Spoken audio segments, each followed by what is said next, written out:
देखिए मित्र, हम लोग संख्या पद्धति के बारे में पढ़ेंगे, नंबर सिस्टम के बारे में। इससे पहले हम एक बात आपको बताना चाहते हैं, वीडियो में थोड़ा ध्यान पूर्वक समझिएगा।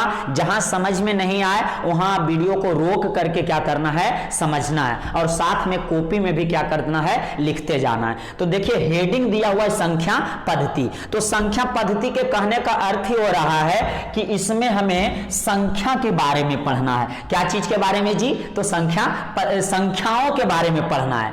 तो संख्या के विस्तार पूर्वक अध्ययन करना ही क्या कहलाता है, संख्या पद्धति। सभी प्रकार के संख्याओं को जिस गणित के भाग में पढ़ते हैं उसे ही क्या कहा जाता है, संख्या पद्धति। तो संख्या पद्धति में सबसे पहला जो आता है वो देखिए आता है आपका प्रकृत संख्या। क्या आता है जी?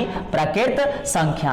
आप इसके बारे में जानते भी हैं, इंग्लिश में इसे हम लोग नेचुरल नंबर बोलते हैं। क्या बोलते हैं सर? नेचुरल नंबर बोलते हैं।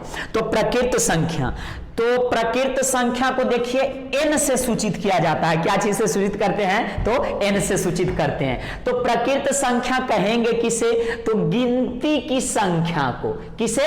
गिनती की संख्या को ही प्रकृत संख्या कहते हैं। कॉपी में नोट भी करते चलेंगे बंधु आप लोग। तो गिनती की संख्या को ही क्या कहा जाता है, प्रकृत संख्या। तो बचपन में बताइए गिनती हम लोग शुरू कहां से करते हैं? तो 1 से करते हैं। इसका मतलब हुआ कि प्रकृत संख्या कहां से शुरुआत होता है, स्टार्ट होता है? तो 1 से होता है। तो इसका एग्जांपल हम देखते हैं। तो 1 2 3 4 5 6 7 8 9 etc। इसी तरह से आगे क्या है, चलते चला जाएगा।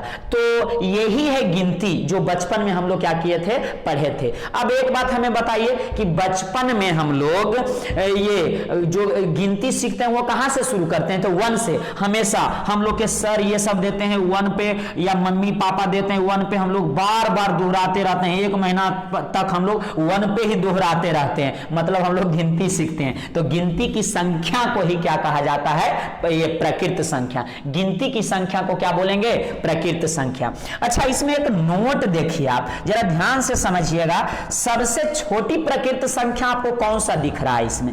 सबसे छोटी प्रकृत संख्या के बारे में बताइए। सबसे छोटी प्रकृत संख्या क्या दिख रहा है? और हमें आप मन में जल्दी सोचिए। और सबसे बड़ी प्रकृत संख्या के बारे में बताइए। तो सबसे छोटी क्या दिख रहा है सर? 1 दिख रहा है। तो ये आंसर इसका कितना हो जाएगा? 1 हो जाएगा। और सबसे बड़ी देखिए 9 है, नहीं, ये तो 9 10 11 12 लाख 2 लाख 3 लाख, जितना आगे जाते रहिएगा हम लोग चल जाएंगे। सबसे बड़ी के बारे में बताना क्या है, मुश्किल है। इसका मतलब ये क्या है, अनंत है, अपरिभाषित है। सबसे बड़ी संख्या के बारे में बताया नहीं जा सकता है। तीसरा नंबर जरा देखिएगा, हमें बताइए एक अंकों की सबसे बड़ी संख्या बताइए। एक अंकों की सबसे बड़ी संख्या कौन सा है? तो आप देख रहे हैं एक अंक लास्ट कहां होता है? तो 9 के बाद क्या आ जाता है, 10। तो इसमें कई अंक हो गया सर? 2 अंक हो गया। तो यहां देखिए एक अंकों की सबसे बड़ी संख्या क्या हुआ? तो 9 हुआ। यही इसका क्या चीज है, आंसर है। दूसरा हम लोग पूर्ण संख्या के बारे में पढ़ेंगे। तो ये देखिए पूर्ण संख्या, होल नंबर इसे बोलते हैं।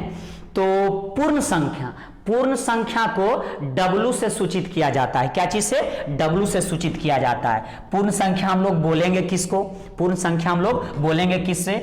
तो जब प्रकृत संख्या में, कौन सी संख्या में जी? प्रकृत संख्या में 0 शामिल कर लिया जाता है तो उसे पूर्ण संख्या कहते हैं। जब हम लोग प्रकृत संख्या में 0 को भी शामिल कर लेते हैं तो इसे क्या बोलते हैं, पूर्ण संख्या कहा जाता है। जैसे आप देखिए एग्जाम्पल, ये देखिए 1 2 3 4 5 ... ये कौन सी संख्या हुआ? तो प्रकृत संख्या हुआ। और अगर इसमें हम 0 को शामिल कर लिए तो ये पूरे जो संख्या हुआ वो क्या चीज हो गया, पूर्ण संख्या हो गया। ये पूरा क्या कहलाएगा? तो पूर्ण संख्या कहलाएगा। अब इसमें जरा नोट आप देखिए, कॉपी में साथ साथ नोट भी करते जाएंगे। नोट में फर्स्ट नंबर देखिए, सबसे छोटी पूर्ण संख्या। सबसे छोटी पूर्ण संख्या क्या होगा आप बताइए जल्दी हमें, और सबसे बड़ी पूर्ण संख्या क्या होगा? सबसे बड़ी पूर्ण संख्या। तो सबसे छोटी पूर्ण संख्या क्या है? 0 है। क्या है जी? 0। और सबसे बड़ी के बारे में बताना मुश्किल है, बताना असंभव है, हम लोग बता नहीं सकते हैं। देखिए इसमें बहुत अच्छा बात है, एक बहुत इंपॉर्टेंट बात है। क्या? तो सुनिएगा जरा ध्यान से क्वेश्चन कि 10 तक की संख्याओं में कितनी पूर्ण संख्या होती है? कितनी पूर्ण संख्या होती है? तो ज्यादातर लोग क्या करते हैं, ज्यादातर विद्यार्थी इसका आंसर देते हैं 10, क्योंकि उन्हें लगता है कि 10 तक की पूर्ण संख्या में कुल पूर्ण संख्याओं की संख्या कितना है? 10 है। लेकिन पूर्ण संख्या कहां से स्टार्ट होता है? तो 0 से और 1 से लेकर कहां तक ये जाएगा? 10 तक। तो ये मेरा हो गया 10 और ये हो गया एक यहां, तो ये हो गया 10 और 1 कितना हो गया? 11। तो 10 तक कि पूर्ण संख्या कितना होगा? तो 11 होगा। यही इसका क्या है? आंसर। तीसरा देखिए पूर्णांक संख्या के बारे में पढ़ेंगे। तीसरा नंबर कौन सा है जी? पूर्णांक संख्या। पूर्णांक संख्या को हम लोग आई से सूचित करते हैं। क्या चीज से? आई और जेड से। आई और क्या चीज से सूचित किया जाता है? जेड से। पूर्णांक संख्या कहेंगे किसे? जब हम लोग पूर्ण संख्या में निगेटिव नंबर को भी शामिल कर लेते हैं, ऋणात्मक संख्या को। जब हम लोग पूर्ण संख्या में ऋणात्मक संख्या को शामिल कर लेते हैं तब हम लोग इसे क्या कहते हैं? पूर्णांक संख्या कहते हैं। जैसे आप देखिए 1 2 3 4 ... ये हुआ प्रकृत संख्या। जब इसमें हम 0 शामिल कर लिए तब ये हुआ पूर्ण संख्या। तो पूर्ण संख्या में निगेटिव नंबर -1 -2 -3 ...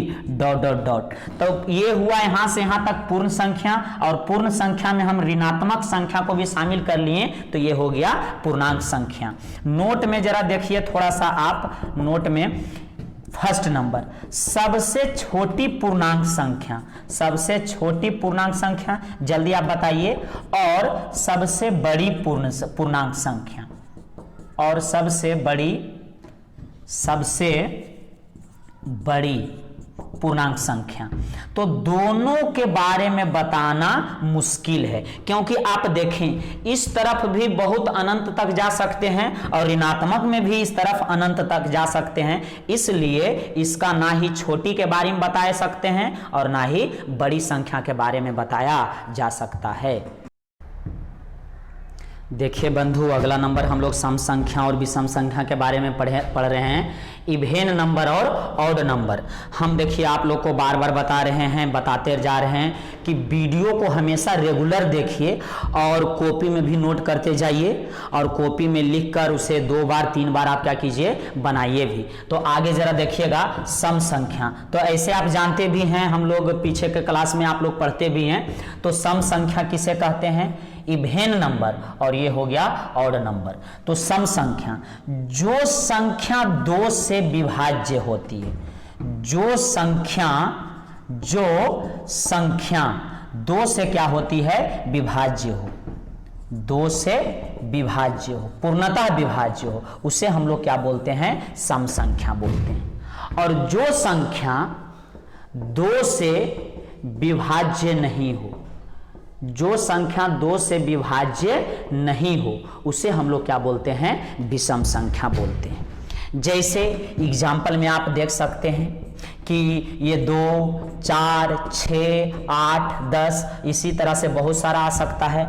यहाँ पे देखिए एग्जाम्पल में इसका अगर चर्चा करते हैं तो 1 हो गया, 3 हो गया, 5 हो गया, 7 हो गया, 8 हो गया, 8 हो सकता है तो नहीं होगा, और 11 हो गया, इसी तरह से 13 और ... आगे क्या होगा? जाएगा बहुत सा।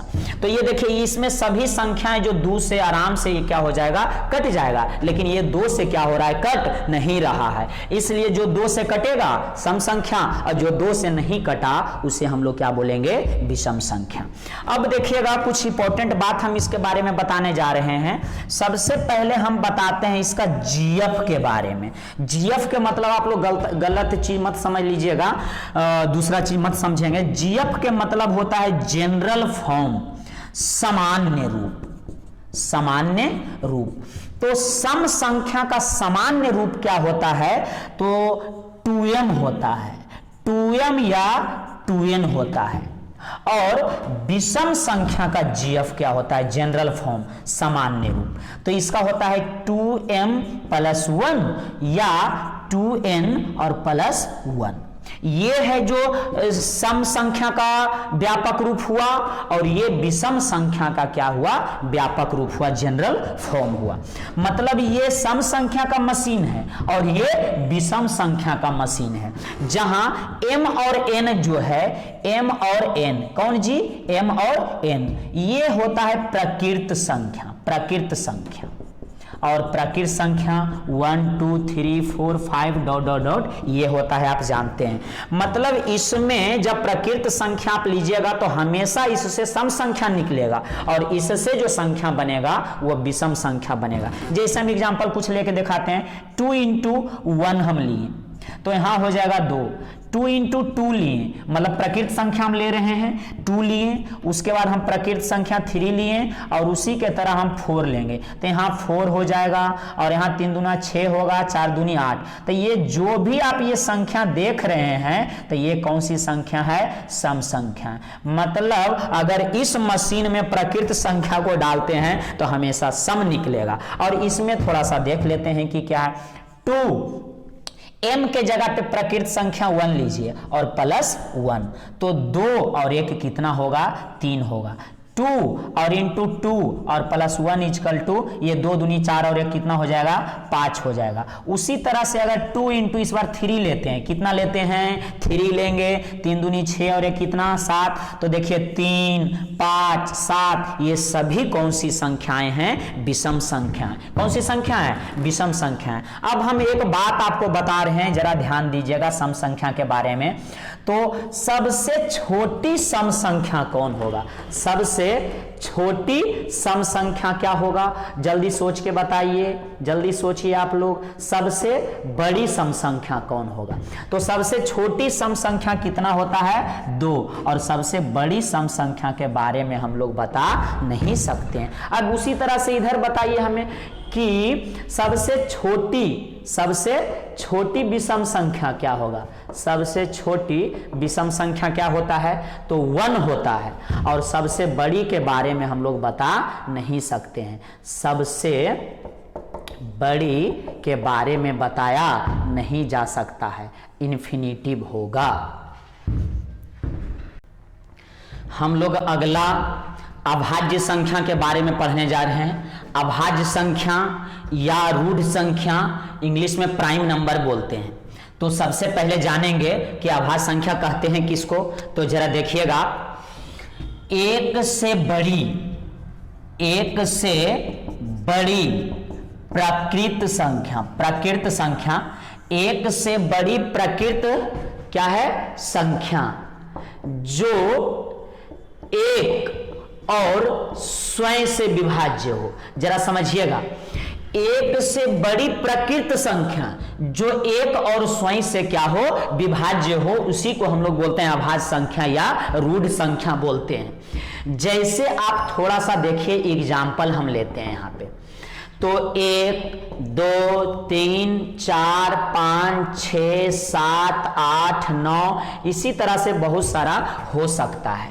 तो जरा देखिए यहाँ पे 1 जो है एक से बड़ी प्रकृत संख्या बोल रहा है, तो एक से बड़ा होना चाहिए। तो एक तो अभाज्य संख्या नहीं होगा, 2 होगा, 3 होगा, 4 भी नहीं होगा, क्योंकि 4 देखिए 1 से भी कटता है, 2 से भी कटता है और 4 से भी कटता है। लेकिन अभाज्य संख्या वही होगा जो एक और स्वयं से कटे, जो एक और स्वयं से कटे। तो यहाँ एक और स्वयं से तो कट रहा है और उसके अलावा 2 से भी क्या हो रहा है? कट रहा है। तो ये अभाज्य संख्या नहीं होगा। ये अभाज्य संख्या होगा, ये भी नहीं होगा, क्योंकि ये 1 से भी कट रहा है, 3 से भी कट रहा और 4 से 7 होगा, 8 नहीं होगा, 9 भी नहीं होगा, क्योंकि 9 1 से भी कटता है, 3 से भी कटता है और 9 से भी कटता है।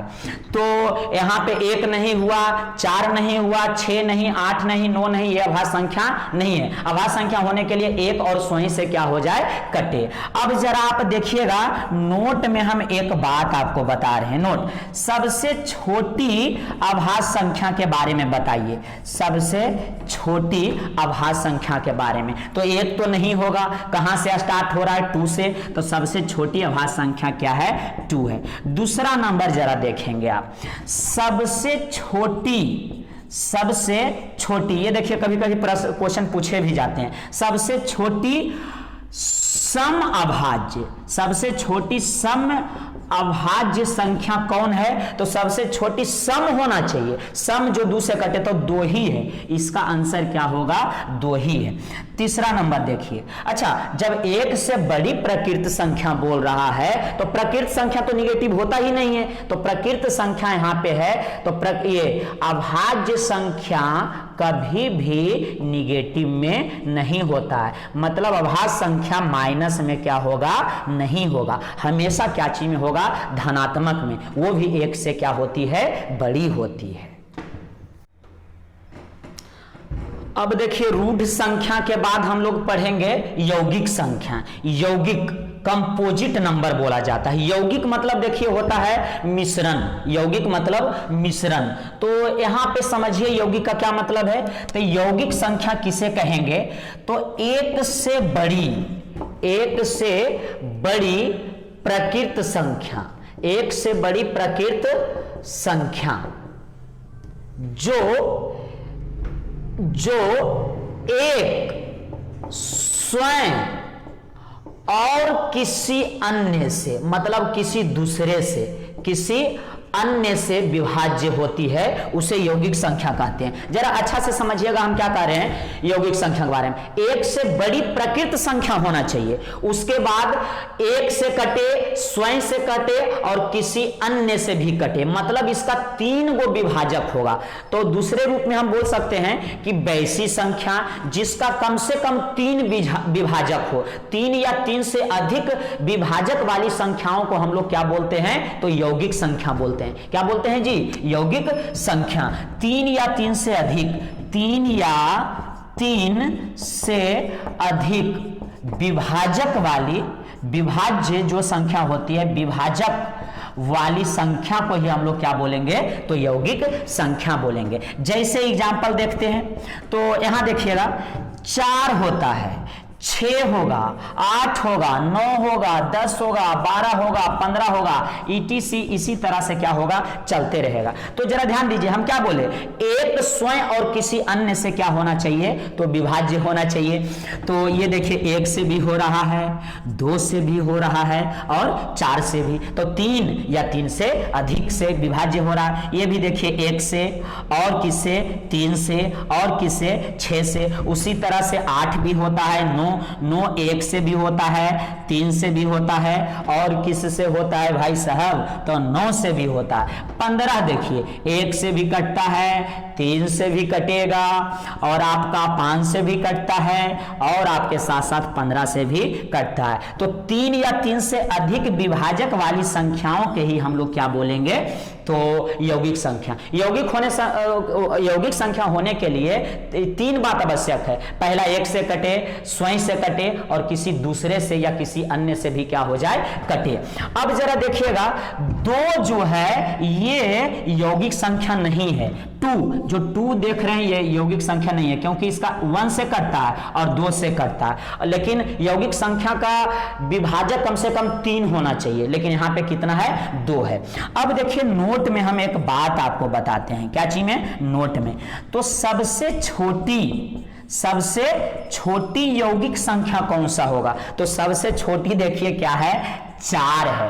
और एक बात, पहला नंबर हो गया, दूसरा नंबर देखिए सबसे छोटी सम सम यौगिक संख्या कौन होगा, सम यौगिक संख्या कौन होगा, तो ये भी क्या है 4 ही है, क्योंकि 4 सम भी है और यौगिक भी है। तीसरा नंबर हमें बताइए कि ये सबसे बड़ी यौगिक संख्या क्या होगा, सबसे बड़ी यौगिक संख्या क्या होगा, तो ये क्या होता है अनंत। इसके बारे में हम लोग बताया नहीं जा सकता है, मतलब हम लोग बता नहीं सकते हैं। और एक बात, यौगिक संख्या कभी भी निगेटिव में माइनस में नहीं होता है, क्योंकि ये प्रकृत संख्या है और प्रकृत संख्या कभी भी माइनस में नहीं होता है। छठा नंबर भिन्न के बारे में पढ़ेंगे, फ्रैक्शन। क्या चीज के बारे में जी, फ्रैक्शन के बारे में। तो इसका बेसिक थोड़ा सा जानिए, थोड़ा सा समझने का प्रयत्न कीजिए, आप अच्छी तरह से क्या हो जाइएगा, समझ जाइएगा। तो भिन्न सबसे पहले सवाल उठता है कि है क्या या कैसे बनता है। तो एक बात हम आपको बता देते हैं, भिन्न जो है पूर्णांक संख्या से बनता है। कौन सी संख्या से, पूर्णांक संख्या से क्या होता है, बनता है। और हम पहले ही बता चुके हैं कि पूर्णांक संख्या क्या होता है। तो आप देखिए 0 1 2 3 4 5 डॉट डॉट डॉट, और इस तरफ -1 -2 -3 और डॉट डॉट डॉट। तो ये क्या हो गया, पूर्णांक संख्या। तो भिन्न बनाने के लिए यही पूर्णांक का हम लोग क्या करते हैं, इस्तेमाल करते हैं। तो सबसे पहले आप देखेंगे कि ये भिन्न बनता है कैसे। तो हम क्या बताएं कि पूर्णांक संख्या से बनता है।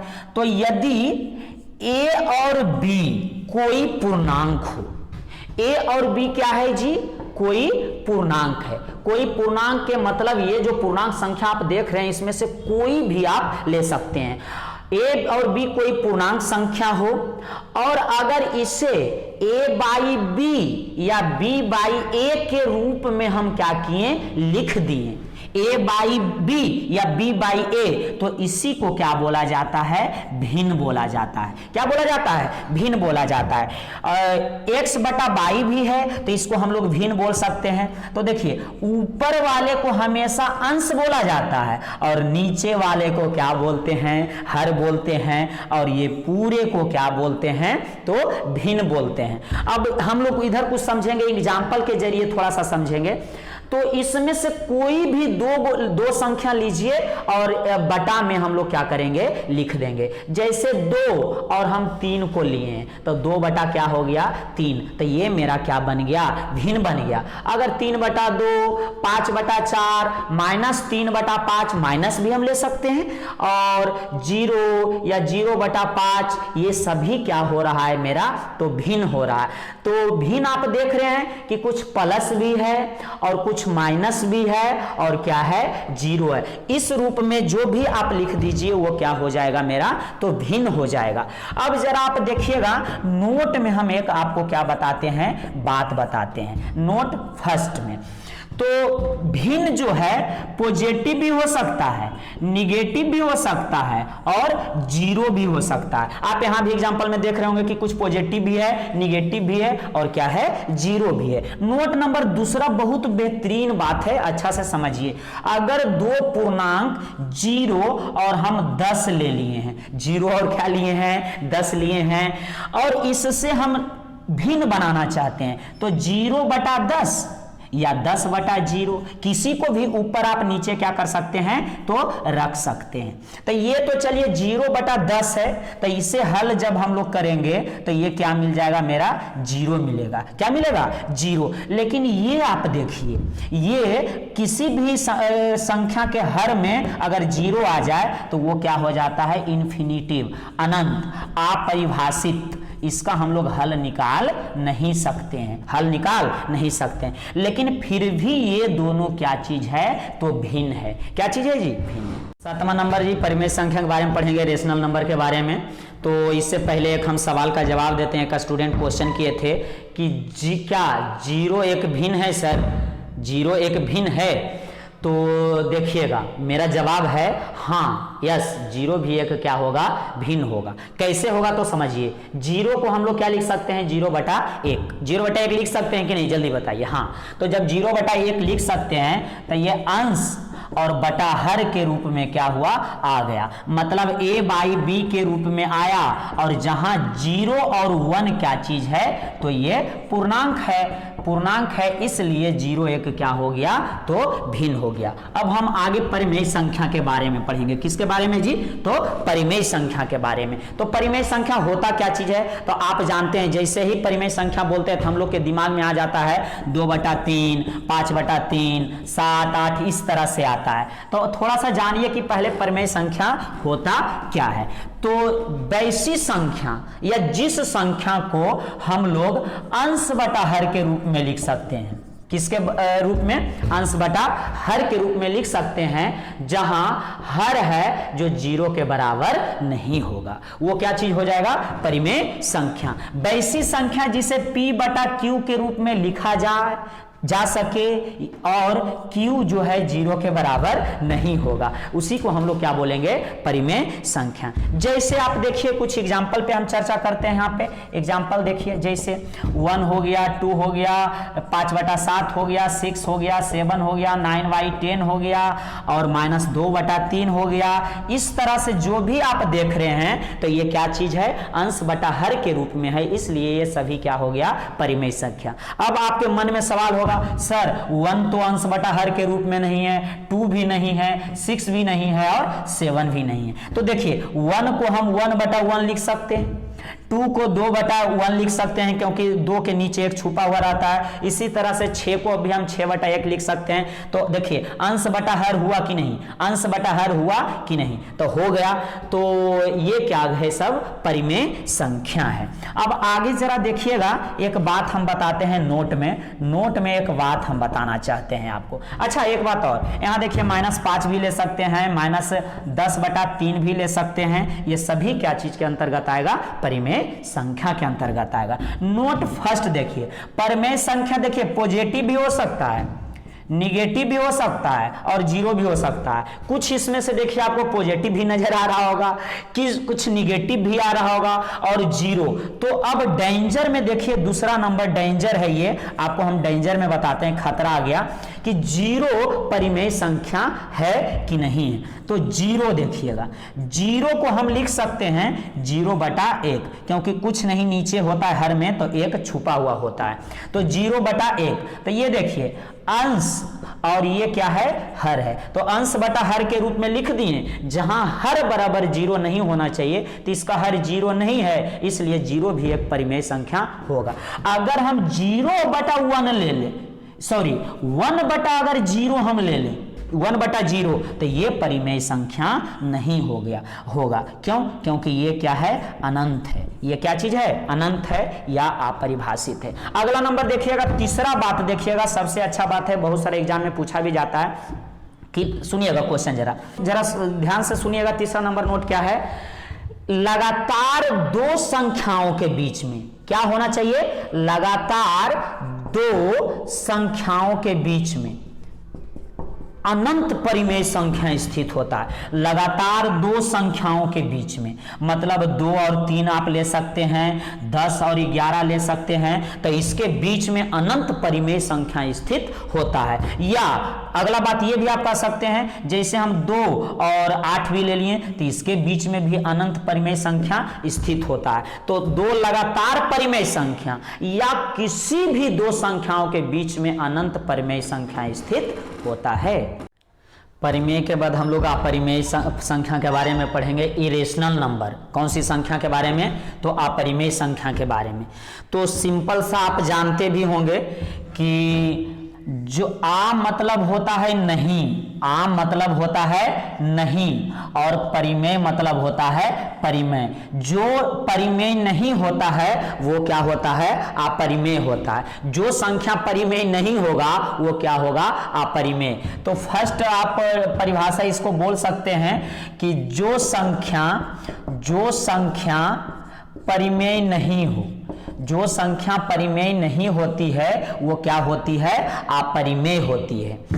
और अगला नंबर देखिएगा जरा, ये अच्छा है परिभाषा इसका, अपरिमेय संख्या। तो जो संख्या, क्या हम बोले जी, जो संख्या, आप अच्छा से समझिए, एकदम समझा देंगे हम। जो संख्या रूट पी के रूप में हो, जो संख्या रूट पी के रूप में हो उसे अपरिमेय संख्या कहते हैं। जहां p जो है वो एक भाज्य संख्या है, सॉरी अभाज्य संख्या है। p कौन सी संख्या होना चाहिए? तो अभाज्य संख्या होना चाहिए, अभाज्य है। तो अभाज्य के मतलब क्या होता है? तो जो एक से कटे और जो स्वयं से कटे। अभाज्य का मतलब पहले भी बताए थे, वैसी संख्या जो एक से कटे और स्वयं से कटे। तो जो संख्या रूट p के रूप में हो, जहां p जो है अभाज्य होना चाहिए, उसी को हम लोग क्या बोलेंगे? अपरिमेय संख्या बोलेंगे। एक परिभाषा के रूप में आप और इसे लिख सकते हैं, जान सकते हैं कि वैसी संख्या जिसका दशमलव निरूपण मतलब क्या होता है, थोड़ा सा समझा देंगे हम। जिसका दशमलव निरूपण अशांत अनावर्ती हो, अशांत अनावर्ती हो। अशांत अनावर्ती कहने का अर्थ यहां पे हो रहा है क्या, जरा समझिएगा।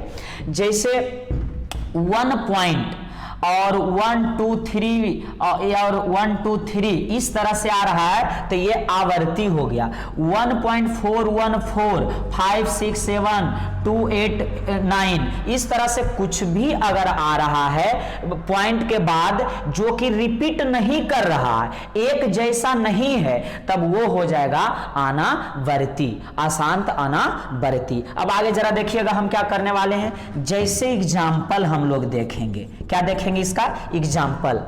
तो √3, √5, √6, √7, √9 तो ये नहीं होगा, √4 तो ये नहीं होगा। तो इस तरह के संख्या जो भी आप देख रहे हैं 2/3, 5/7, ये सभी क्या चीज है? अपरिमेय संख्या है। लेकिन √9 और √4 है ये नहीं होगा। क्यों?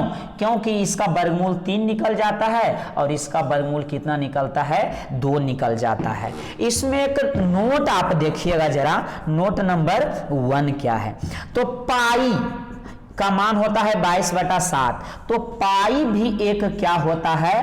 अपरिमेय संख्या होता है। पाई कौन सी संख्या है जी? तो अपरिमेय संख्या है, क्योंकि पाई का मान जो होता है वो 22, ये पाई का जो मान होता है वो 3.14 भी होता है, 3.14। और इसका पॉइंट के बाद एक जैसा रिपीट नहीं करता है ये जो अंक है, इसलिए ये भी एक क्या है? अपरिमेय संख्या है। मतलब कि पॉइंट के बाद अशांत अनावर्ती है, इसका दशमलव निरूपण जो है अशांत अनावर्ती है, इसलिए पाई भी क्या है?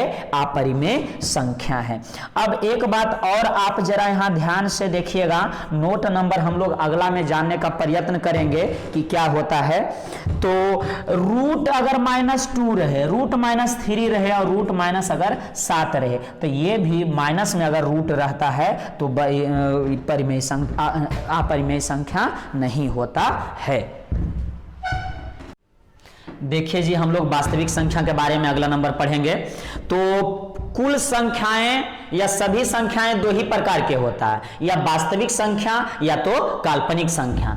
तो काल्पनिक के संख्या के बारे में थोड़ा सा जानेंगे, लेकिन वास्तविक संख्या के बारे में यहाँ पे पढ़ना है। तो वास्तविक संख्या कहते हैं किसे, थोड़ा सा समझिए। वैसी संख्या या जिस संख्या को संख्या रेखा पर निरूपित किया जा सकता है, संख्या रेखा पर निरूपित किया जा सकता है या प्रदर्शित किया जा सकता है, उसी को हम लोग क्या बोलते हैं? संख्या, ये वास्तविक संख्या। वह संख्या जिसे संख्या रेखा पर रिप्रेजेंट किया जा सकता है उसे हम लोग क्या बोलेंगे?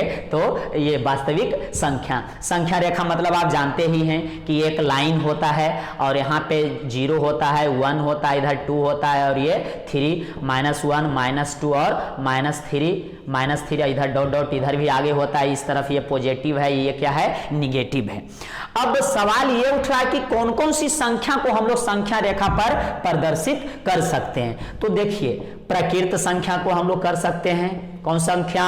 प्रकृत संख्या, पूर्ण संख्या को भी, पूर्णांक संख्या को भी, मतलब जितना संख्या है बंधु, भिन्न को भी कर सकते हैं, सम संख्या, विषम संख्या, टोटल आ जाएगा। सम संख्या हो गया, विषम संख्या हो गया, अभाज्य संख्या हो गया, कौन सी संख्या? अभाज्य संख्या, यौगिक संख्या, और उसके बाद हम लोग परिमेय हो गया, और उसके बाद अपरिमेय भी। मतलब जितना भी संख्या होता है सभी को हम लोग संख्या रेखा पर निरूपित कर सकते हैं। ये सभी संख्या को हम लोग संख्या रेखा पर प्रदर्शित कर सकते हैं, इसलिए इस संख्या को, इस सभी संख्याओं को हम लोग क्या बोलेंगे? तो वास्तविक संख्या बोलेंगे। रियल में वास्तविक संख्या देखिए एक नाम है। ये जो समूह आप देख रहे हैं सभी संख्याओं के, ये सभी संख्याओं के समूह को ही क्या बोलते हैं? वास्तविक संख्या बोलते हैं।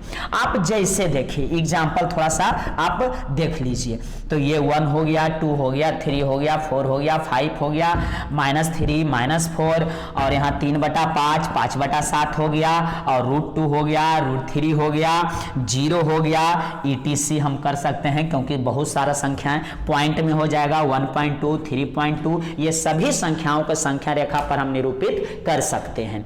तो ये देखिए, ये हो गया आपका क्या? ये है आपका प्रकृत संख्या हो गया, मतलब पॉजिटिव हो गया।